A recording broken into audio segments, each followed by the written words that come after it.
Welcome friends, एक नए video के साथ मैं डॉक्टर सीपी भसीन हृदय के अंतःकरण से आपका स्वागत करता हूं। आज का ये मेरा वीडियो है इंडिया पॉपुलेशन इन 2026, 2050, 2075।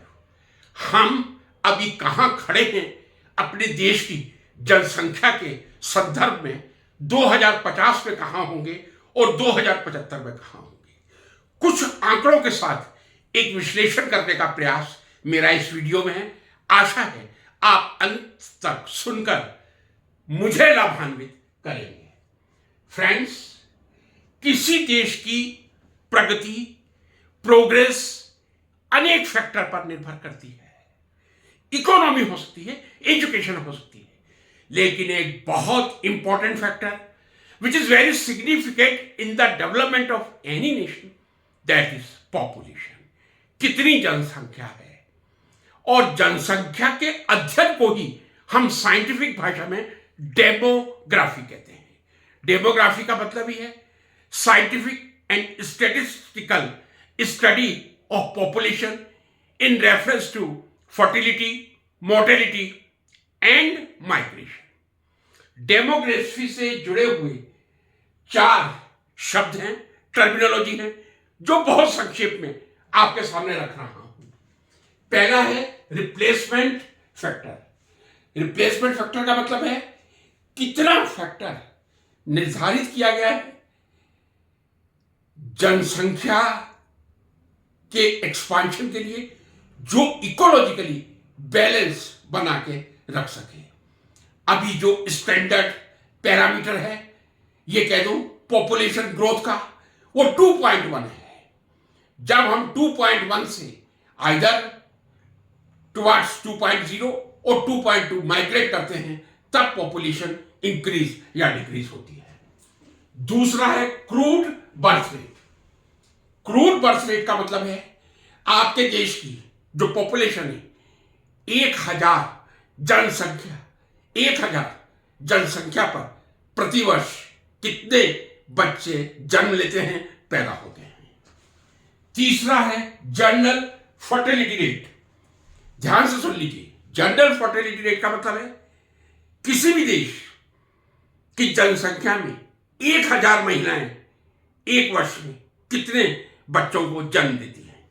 यदि 1000 पॉपुलेशन लेंगे तब वो क्रूड बर्थ रेट कहलाएगा, और यदि हम 1000 महिलाओं द्वारा एक वर्ष में दिए गए या जन्म दिए गए बच्चों की संख्या लेंगे तो वो जनरल फर्टिलिटी रेट कहलाता है। लास्ट है टोटल फर्टिलिटी रेट, जिसको केवल फर्टिलिटी रेट भी कहा जाता है। ये वे है जो किसी भी देश की एक महिला द्वारा, ध्यान से सुन लीजिए, किसी भी देश की एक महिला द्वारा अपने प्रजनन काल में, मीन्स 15 to 49 की एज में कितने बच्चों को जन्म दिया जाता है, वो कहलाता है फर्टिलिटी रेट, जिसको हम TFR या टोटल फर्टिलिटी रेट कहते हैं। एक बार फिर रिपीट करूंगा। एक महिला ने अपने प्रजनन काल, जब वो फर्टिलिटी के हिसाब से एक्टिव है और वो एज है 15 to 49, कितने बच्चों को जन्म देती है, उसे ही टोटल फर्टिलिटी रेट कहा जाता है। और TFR के बेस पे ही हम रिप्लेसमेंट फैक्टर से तुलना करते हैं। मित्रों, प्रारंभ में विश्व की जनसंख्या आपके सामने रखना चाहूंगा। विश्व की जनसंख्या इस समय लगभग 830 करोड़ या 8.3 बिलियन है। चाइना, जो हमसे बहुत आगे था, वर्तमान में एट प्रेजेंट पॉपुलेशन कितनी है चाइना की? 140 to 141 crore. Population of world 830 crore, 8.3 billion. Population of China 140 to 141 CR crore या 1.4 to 1.41 बिलियन। फ्रेंड्स, इंडिया पे आता हूं। इस समय जो हमारे देश की स्थिति है 2026 में, मैं आपको कह दूं, लगभग आज 30 अप्रैल 2026 हम लगभग 146 से 147 करोड़ के बीच में है। लगभग डेली 60 से 70 करोड़ बच्चे हमारे देश में जन्म लेते हैं। जी हां, लगभग 60 से 70 करोड़ बच्चे एक दिन में 24 घंटे में जन्म लेते हैं भारत में। हम हैं 146 to 147 CR पर। और जो गणना बताती है वो ये बताती है कि 2026 दिसंबर आते आते हम 100% 148 करोड़ पे पहुंच जाएंगे। कितनी पॉपुलेशन होगी हमारी? 148 करोड़। निस्संदेह दिसंबर 2026 में भारत की पॉपुलेशन 148 CR या 1.48 बिलियन होगी।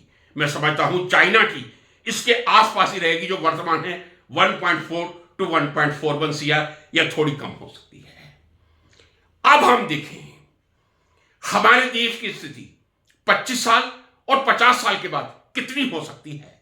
मेनली मैं 2050 से कंपैरिजन करने का ही प्रयास कर रहा हूं। मैंने आपसे कहा एक रिप्लेसमेंट फर्टिलिटी रेट होती है जो स्टैंडर्ड रेट है, यानी 2.1 समूचे विश्व की रिप्लेसमेंट फर्टिलिटी रेट है। पूरे वर्ल्ड की रिप्लेसमेंट फर्टिलिटी रेट 2.1 है। स्टैंडर्ड फर्टिलिटी रेट संपूर्ण विश्व की 2.1 है।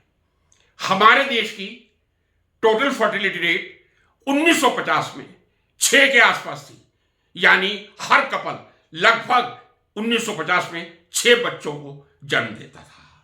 समय के साथ शिक्षा बढ़ी, अर्बेनाइजेशन बढ़ा, मजबूरियां बढ़ी, महंगाई बढ़ी, शिक्षा की महंगाई बढ़ी। इस समय हमारे यहां 2025 या 26 भी कह दूं 1.9 टोटल फर्टिलिटी रेट हो है, यानी 2.1 से कम हुआ है। हमारा टोटल फर्टिलिटी रेट 1.9 है। 1950 में 6 था। रिप्लेसमेंट रेट 2.1 है स्टैंडर्ड। हम इस समय 1.9 TFR पे हैं। 1.9 TFR का मतलब, यदि मैं रफली आपसे कहूं, एक कपल पूरे जीवन में या महिला के प्रजनन काल में जो 15 to 49 है 2 बच्चों को जन्म देता है। 1.9 आंकड़े का मतलब यह है बहुत निकट है 2 के। 2.1 से कम होकर 2 हुआ था और अब 1.9 हुआ है। लगभग 2 बच्चों को हर परिवार जन्म दे रहा है। कई बार चिंता व्यक्त की जाती है व्हाट्सएप यूनिवर्सिटी पे, सिंगल चाइल्ड की तरफ हम बढ़ रहे हैं, क्या हमारा भविष्य होगा, हम सेकंड जनरेशन में क्या देखेंगे, थर्ड जनरेशन में क्या देखेंगे। उसकी चिंता करने से पहले यदि हम पढ़े लिखे लोग एक डेमोग्राफिक विश्लेषण कर लेते तो शायद इस प्रकार की व्हाट्सएप यूनिवर्सिटी पर जो भी मैसेज है उसको अंधाधुंध फॉरवर्ड करने की कोशिश ना करते। मैं आपसे कह रहा हूं इस समय टोटल फर्टिलिटी रेट हमारे देश का 1.9 है। लगभग 2 बच्चे हर परिवार में पैदा हो रहे हैं और हमारे देश की जनसंख्या जो इस समय 146 to 147 करोड़ है, दिसंबर में 148 करोड़ होगी। अब यदि यही सिलसिला चलता है जो चल रहा है,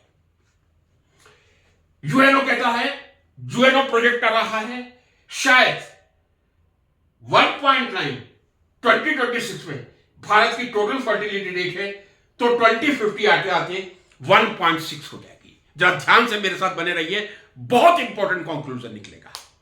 यूएनओ प्रोजेक्ट कर रहा है इंडिया में 2050 में टोटल फर्टिलिटी रेट 1.9 से रिड्यूस होकर 1.6 हो जाएगी, यानी लगभग हर कपल 1.5 बच्चे को जन्म देगा, एवरेज कह रहा हूं। और यदि यह स्थिति बनी रहती है तो यूएनओ कहता है हो सकता है 2075 तक यह टोटल फर्टिलिटी रेट इंडिया में 1.4 हो जाए। कारण अर्बेनाइजेशन बढ़ रहा है, गांव से लोग शहरों की तरफ मूव कर रहे हैं, शिक्षा बढ़ रही है। अब वो केंद्रित कर रहे हैं किस तरह हम 1 या 2 बच्चों को अच्छी शिक्षा दे रहे हैं। अभी तो 2 बच्चों की ही मैं बात करूंगा जो भारत का ट्रेंड है 1.9 टोटल फर्टिलिटी रेट के साथ। जब एजुकेशन बढ़ेगी, अर्बेनाइजेशन बढ़ेगा, लोगों के सोचने का विस्तार बढ़ेगा और उससे जनसंख्या नियंत्रित ही होगी। अब जरा मेरे साथ बने रहिए।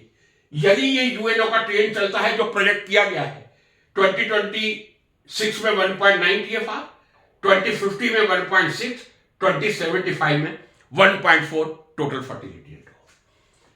यदि यही स्थिति बनी रही तो हम दिसंबर 26 में 148 करोड़ हैं, वो 2050 में 164 से 170 करोड़ हो जाएंगे। जरा ध्यान से इस आंकड़े को समझ लीजिए, अन्यथा आपको कंफ्यूजन होगा। मैं कह रहा हूं 2026 से 2050 यूएनओ का प्रोजेक्शन है टोटल फर्टिलिटी रेट इंडिया में 1.9 से डिक्रीज होकर 1.6 हो जाएगा। जब टोटल फर्टिलिटी रेट कम हो रहा है, फिर भी देश की पॉपुलेशन 148 से बढ़कर 164 से 170 करोड़ को जा रही है। इसका उत्तर है हमारे पास इस समय जो मेजॉरिटी है वो ऐसे युवाओं की है जिनकी उम्र लगभग 15 से 35 साल है। अभी वो 20 साल और यदि प्रजनन करके बच्चों को जन्म देते हैं तो in spite of reduction in total fertility rate from 1.9 to 1.6 the population will increase till 2050 and we will become 164 to 170 crore.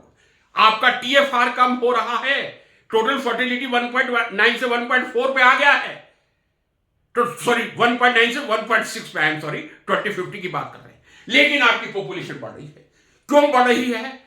कि यदि आप टीएफआर घटा रहे हैं तो भी आपके इस समय जो युवा पीढ़ी की संख्या है, 15 से 35 साल के युवाओं की संख्या है, वो इतनी अधिक है कि यदि हम फर्टिलिटी रेट को कम भी करेंगे तो भी हमारी पॉपुलेशन 2050 तक तो बढ़ेगी। आप इसको नहीं रोक सकते। आप यदि नेचुरल वे में 1.9 से 1.6 टोटल फर्टिलिटी रेट आ रही है तो भी आप 148 दिसंबर 2026 से जनवरी 2050 में 164 से 170 करोड़ पे पहुंच जाएंगे। कारण मैंने स्पष्ट कर दिया। इतना अपार युवा हमारे देश में प्राउड का विषय है, अभिमान का विषय है 15 से 35 आयु वर्ग का, कि वो अभी फर्टाइल होकर देश की पॉपुलेशन को बढ़ाएगा। उसके बाद 2050 के बाद यदि हम 1.4 पे आते हैं तो शायद हम जनसंख्या कहीं 168 से 170 पर स्टेबल हो जाएंगे। यानी स्टेबल होने में 170 करोड़ तो हमें पहुंचना है। यदि टीएफआर 1.9 रिड्यूस होकर 1.6 2075 में 1.4 भी रह जाती है तो भी आपके देश की जनसंख्या को बढ़ने से कोई नहीं रोक सकता। 170 करोड़ पर जाकर ही एक स्टेबिलाइजेशन आएगा और वो 2075 में आएगा और उसके बाद डिक्रीज होना शुरू होगा। आप मेरी बात से सहमत होंगे। अभी हमारे यहां जब एक कपल 2 बच्चों को जन्म दे रहा है, टोटल फर्टिलिटी रेट 1.9 है, तो भी हम 2050 में 164 से 170 करोड़ और 2075 में कहीं ना कहीं 170 करोड़ पर हम स्टेबल होंगे और उसके बाद डिक्रीज होना शुरू होंगे। तो 50 साल आपकी जनसंख्या बढ़ेगी 170 करोड़। इस देश की जनसंख्या 2050 में 170 से थोड़ी कम कह दूं, 164 to 178 डेटा आता है, लेकिन वो स्टेबिलाइजेशन 2075 में आएगा। उसके बाद पॉपुलेशन घटनी शुरू होगी।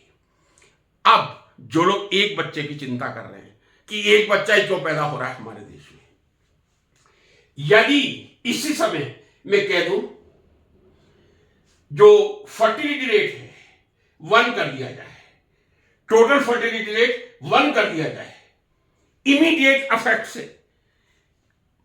इमीडिएट इफेक्ट का मतलब 2026 चल रहा है, चलिए 6-7 महीने का मार्जिन दीजिए, 1 जनवरी 27 से हर कपल एक ही बच्चा पैदा करेगा। ऐसा नियम बना नहीं सकते। यदि एक बच्चे का नियम बन जाता है तब आपके देश में, चूंकि आप एक बच्चे का नियम होने का मतलब टोटल फर्टिलिटी रेट आपकी 1 पे आ गई और 1 पे आने के बाद ही आप 2050 में ये जो पॉपुलेशन है 120 to 135 करोड़ देखेंगे। यानी 147 करोड़ से यदि आपको पॉपुलेशन कम करके 120 से 135 करोड़ तक ले जानी है तो टोटल फर्टिलिटी रेट 1 करना होगा, एक ही बच्चे को जन्म देना होगा। और यदि ये जो natural reduction total fertility rate में चल रहा है 1.9 to 1.6 एंड 1.4 in 2075, आपको 2025 में 164 से 170 करोड़ जनसंख्या का सामना करना पड़ेगा, कोई शक्ति नहीं रोक सकती। और उसके बाद लगभग 2075 आते आते 170 करोड़ तक स्टेबल होने के बाद ग्राफ नीचे जाना शुरू होगा। वैसे हमारा देश महान देश है। अब ये एक हमारे महान बाबा हैं, परम पूजनीय धीरेन्द्र शास्त्री जी, राष्ट्रीय स्वयंसेवक संघ का कार्यक्रम था, मोहन भागवत जी भी थे, तो महाराष्ट्र के मुख्यमंत्री देवेंद्र फडणवीस भी थे। उन्होंने बहुत ही अपनी जोशीली आवाज में कहा था, मैं हर हिंदू परिवार से निवेदन करता हूं 4 बच्चों को जन्म दें और 1 बच्चा राष्ट्रीय स्वयंसेवक संघ को दे। उनका स्टेटमेंट मुंह से निकालना तो बहुत आसान था। क्या उन्होंने डेमोग्राफी पढ़ी है? क्या डेमोग्राफिक कैलकुलेशन की है? 1 बच्चा राष्ट्रीय स्वयंसेवक संघ को दे दीजिए तो भी लगभग उनमें से 75% भारत में ही रहेंगे। और यदि 3 बच्चे एक परिवार में और चौथा राष्ट्रीय स्वयंसेवक संघ के चरित्र निर्माण में लग जाता है, मैं शब्द कहूंगा चरित्र निर्माण में, तो आप कल्पना करते हैं बाबा धीरेन्द्र नाथ जी की इस सलाह को मान लिया जाए, 4 बच्चे हिंदू पैदा करने शुरू कर दें, तो इस देश की जनसंख्या 2050 में कितनी होगी? चौंक जाएंगे। 2050 में आपके देश की जनसंख्या होगी 280 से 300 करोड़।